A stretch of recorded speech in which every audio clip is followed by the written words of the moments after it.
Olá, boa tarde. Boa tarde. Jornal da Cultura, primeira edição, começa agora com os seguintes destaques. Governo e oposição contam voto a voto o placar do impeachment. E presidente Dilma diz que, a depender do resultado de domingo, pode convocar um pacto nacional ou ser carta fora do baralho. Nova pesquisa aponta vantagens quando o bebê dorme na mesma cama da mãe, mas é preciso tomar cuidados importantes. Mesmo sem comprovação de eficácia nem em testes em humanos, o presidente Dilma sanciona a lei que libera a pílula do câncer. Agora o produto pode ser fabricado, prescrito e comercializado no país. Mesmo na crise, 7 em 10 brasileiros sonham com emprego de horário flexível, conforto para o funcionário, mais rendimento para a empresa, mas o contrato de trabalho deve ser bem detalhado. Na entrevista da semana, o que o escândalo mundial de lavagem de dinheiro tem a ver com o nosso dia a dia. Panama Papers revela não só o destino de dinheiro sujo, mas como a sonegação de impostos pelos mais ricos prejudica os serviços essenciais para os mais pobres. Universidade Estadual de São Paulo começa a testar o primeiro soro que combate a alergia contra a picada de abelha, que para muitos pode ser mortal. Começa com um assunto que dá muito o que falar, muita polêmica, né? Muita discussão entre pais e pediatras. Bebês, afinal de contas, podem ou não dormir na cama com os pais? O perigo de machucar o bebê ou dele cair da cama são os argumentos de quem é contra. A favor, a facilidade da mãe poder amamentar sob livre demanda, ou seja, na hora que o filho quiser. Na casa da Uliane, a cama sempre foi compartilhada com os filhos, Diego, de 3 anos, e Leonardo, de 11 meses. Para a mãe, além do vínculo, essa é uma forma de prolongar a amamentação. Ele acorda de 3 em 3 horas, assim, para mamar. Ele mama e quando ele dorme, assim, aí eu coloco de volta e volta a dormir. Que eu espero, né, ele amamentar. Se por um lado a Sociedade Brasileira de Pediatria condena o hábito de cama compartilhada entre mãe e bebê devido ao risco de morte súbita do recém-nascido, agora um estudioso americano defende a prática em favor da amamentação. São 38 anos de pesquisa que chegaram às seguintes evidências. As mães ficam alerta durante o sono, o aleitamento materno é estimulado e o vínculo entre mãe e bebê fica ainda mais fortalecido. E essa prática só é recomendada para alguns casos. Para os pais que não fumam e que não tomem bebida alcoólica, não usem drogas e nem medicamentos para dormir. E que também não tenham nenhum histórico de ronco ou de apneia. A orientação vale para os dois, quando o pai e a mãe dormem juntos. Para que a cama compartilhada seja segura para o bebê, é preciso tomar alguns cuidados. A posição do bebê para dormir é de barriga para cima. Na cama compartilhada, isso também tem que acontecer. O colchão não pode ser um colchão muito mole, né, que provoque, que tenha vãos, muito lençol, muita, né, coberta, isso também tem que tomar cuidado. Dá um cafezinho aí? Hoje é o Dia Mundial do Café. A repórter Laís Duarte resolveu comemorar a data de um jeito bem especial, né, Laís? Boa tarde.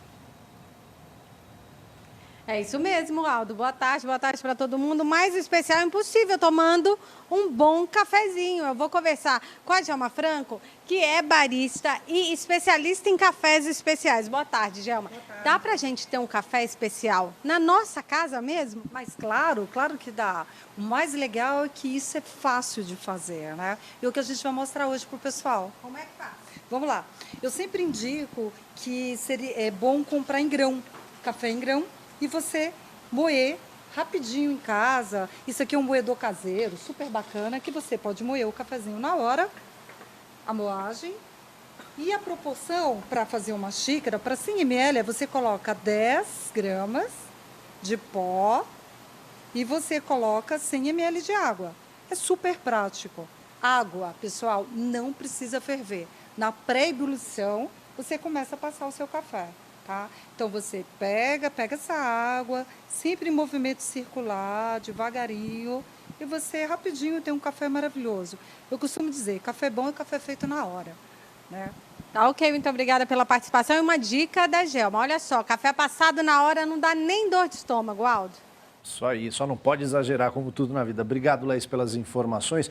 E olha, nessa semana uma ação da Infraero em parceria com o Hospital Beneficência Portuguesa faz uma série de orientações sobre vida saudável e testes de saúde de graça no aeroporto de Congonhas. A repórter Luiz Versuti foi conferir essa programação. Boa tarde, Luiz.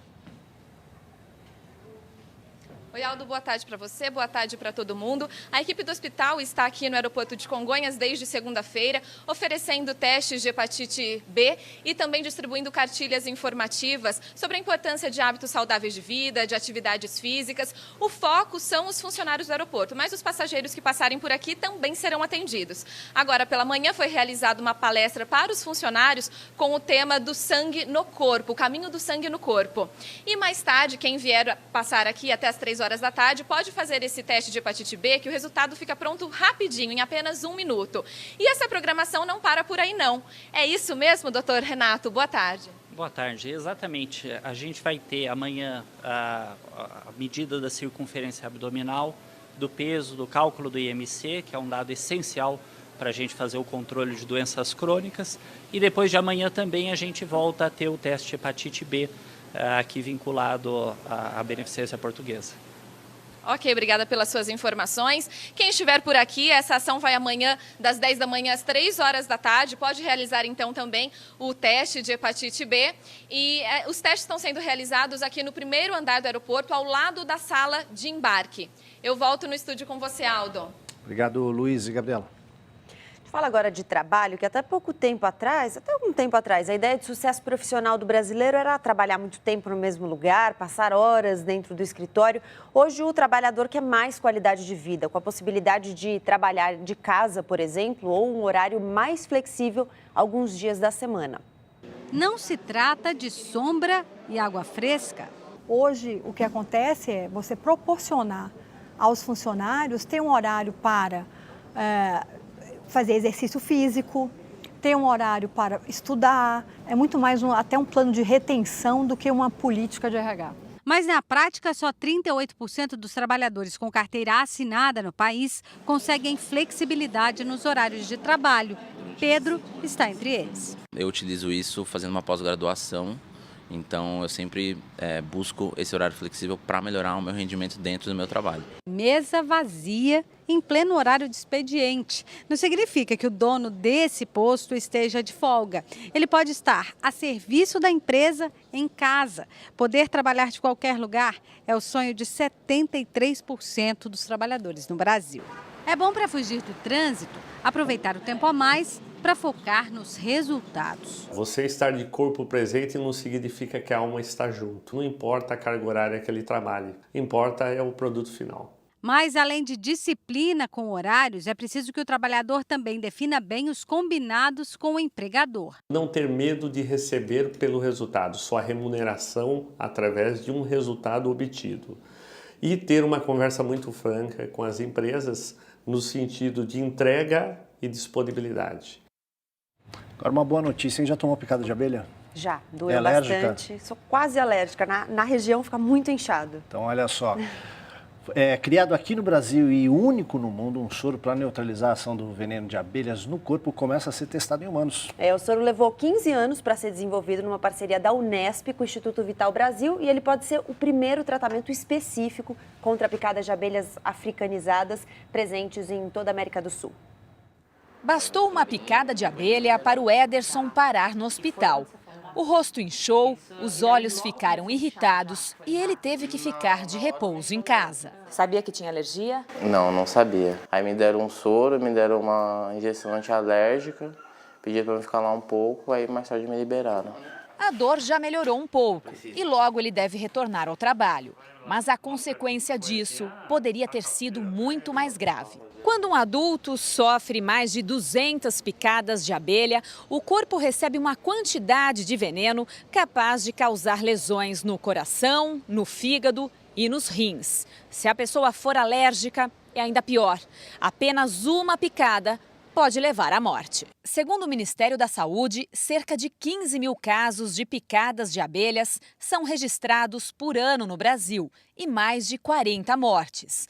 Hoje, o tratamento é feito com antialérgicos e anti-inflamatórios, mas um soro antiveneno de abelhas começa a ser testado em humanos este mês. Nessa primeira fase, nós iremos avaliar a segurança e ajustar a dose do produto.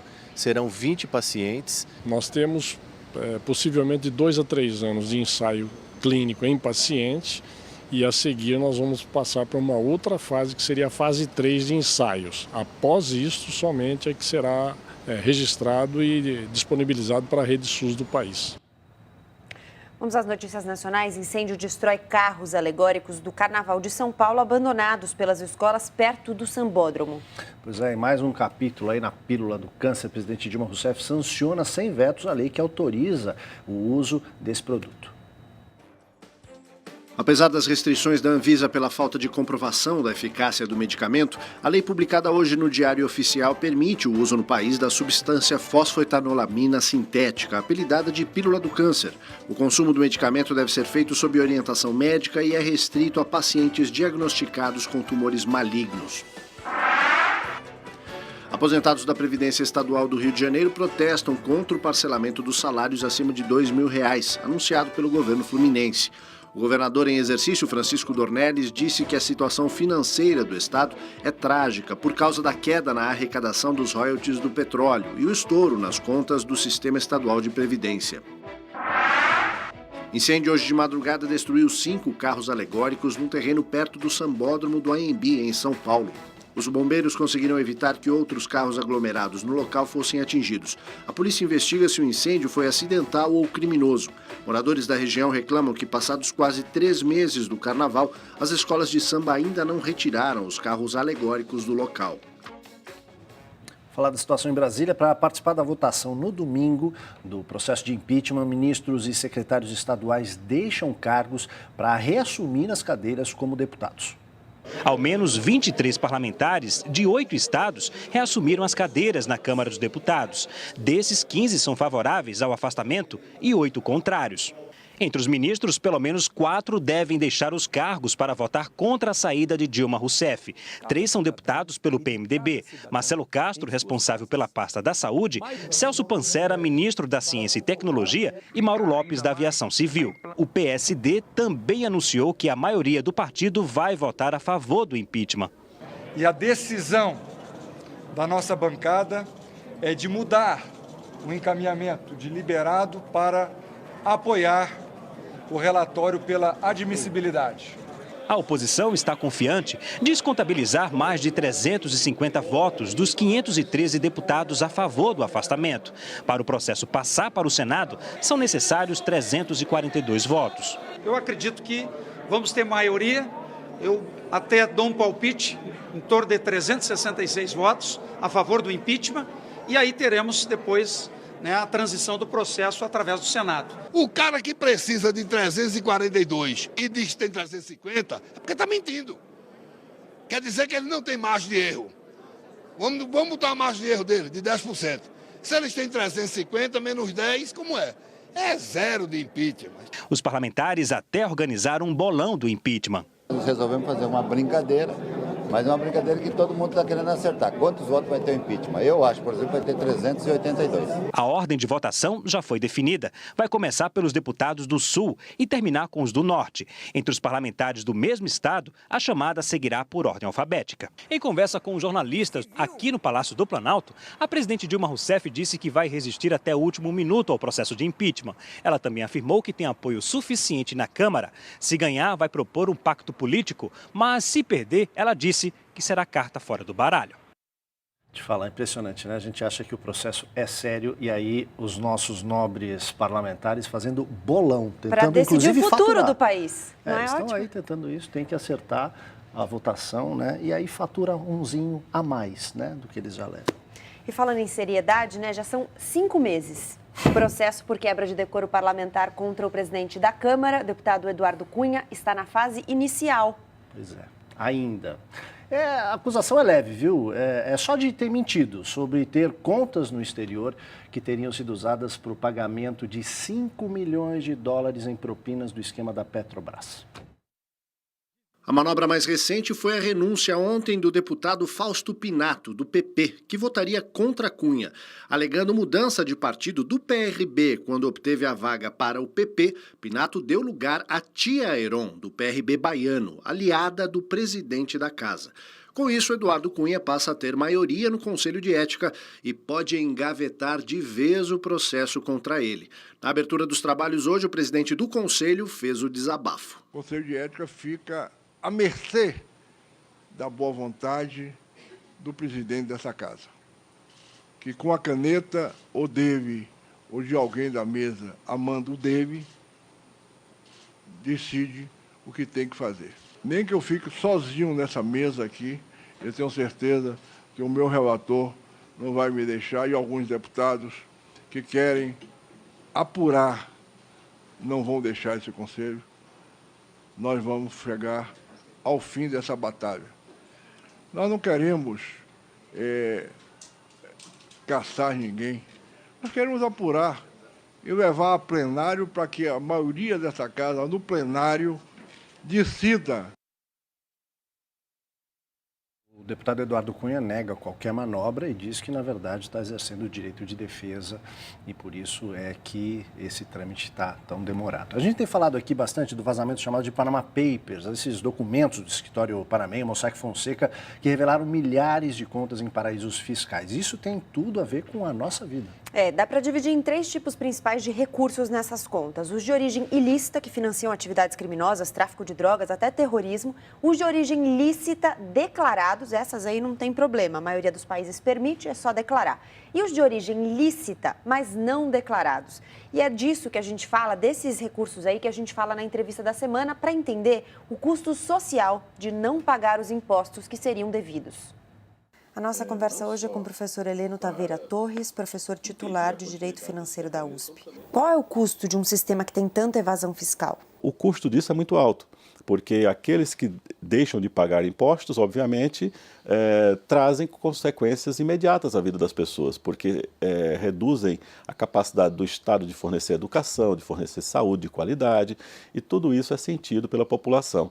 Então, estima-se aí valores altíssimos, cifras na ordem de 7 trilhões de dólares circulando nesses países de tributação favorecida e valores ainda maiores a circular em contas bancárias numeradas ou sem titularidade identificada. Dentro de um princípio de igualdade, que é uma das grandes bases da tributação, a isonomia, obviamente, é fundamental. E aqueles que conseguem fugir, entre aspas, ao sistema de tributação e, coincidentemente, são os mais ricos que o fazem, geram perante os demais contribuintes, aqueles que ficam para pagar a conta dos ajustes fiscais, a conta dos déficits públicos que ocorrem nos estados, e isso, obviamente, cria nessas pessoas uma sensação de injustiça profunda. Já existe algum movimento no sentido de resolver esse problema? Hoje, no mundo, instituições como a OCDE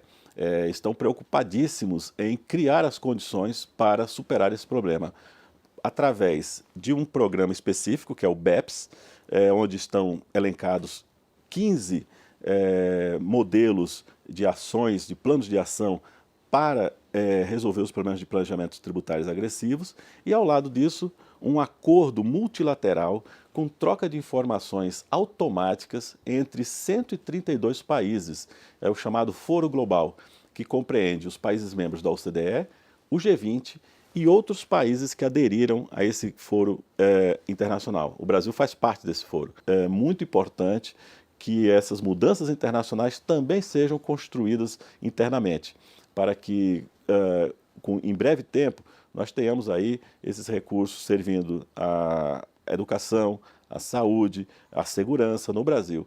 E quando esses recursos estão no exterior, eles estão parados em contas, em paraísos fiscais, em outros países, e não servem à sua função social. A seguir, o Comitê Olímpico Internacional diz que a crise no Brasil não vai afetar os Jogos do Rio em agosto. E mais, sequestro de 200 meninas na Nigéria pelo grupo Boko Haram completa 2 anos com o silêncio da comunidade internacional. E vídeo na internet tenta provar que elas estão vivas. A gente volta já.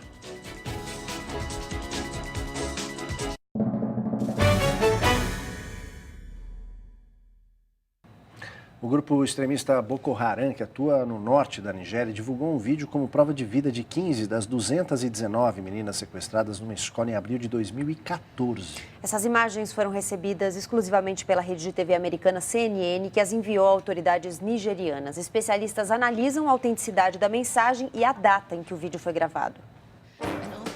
O dia que marcou 2 anos do sequestro das meninas na cidade de Chibok, norte da Nigéria, foi lembrado pelo grupo Bring Back Our Girls, Traga Nossas Meninas de Volta. Eles amarraram fitas vermelhas em locais públicos como forma de fazer a população se lembrar. No vídeo supostamente enviado pelo grupo Boko Haram, as garotas aparecem apenas com o rosto exposto, dizendo que todas estão bem, o que pode significar que mesmo as que não aparecem nas imagens estão vivas. A ex-presidente da Argentina, Cristina Kirchner, entregou por escrito a defesa no processo que a acusa de causar um rombo equivalente a 7 bilhões de reais aos cofres públicos em operações de câmbio. Em discurso a apoiadores, a ex-presidente disse que as acusações são perseguição e que ela não tem medo de ser presa. Cristina declarou ainda que vai retomar a liderança da oposição a seu sucessor, o atual presidente Maurício Macri. A população da Arábia Saudita comemora a decisão do governo de limitar os poderes da temida polícia religiosa do país. Os fiscais do cumprimento da Sharia, a lei islâmica, não terão mais o direito de prender, apenas de reportar à polícia comum. A regulação dos agentes para diminuir os abusos também vai aumentar, mas todas as severas restrições religiosas seguem valendo. Hora do esporte, Cadu Cortez, tudo bem? Tudo bem, Gabi? Boa tarde, Aldo. Tudo bem, bem-vindo. Vamos à nossa Hora do Esporte, que tem um momento emotivo. Um momento que muita gente, tenho certeza, que quem não pôde acompanhar agora vai se emocionar um pouquinho. Em o último ato, Kobe Bryant, um dos maiores nomes da história do basquete mundial, brilhou, fez 60 pontos e levou o Los Angeles Lakers à vitória no seu jogo de despedida. Vamos ver.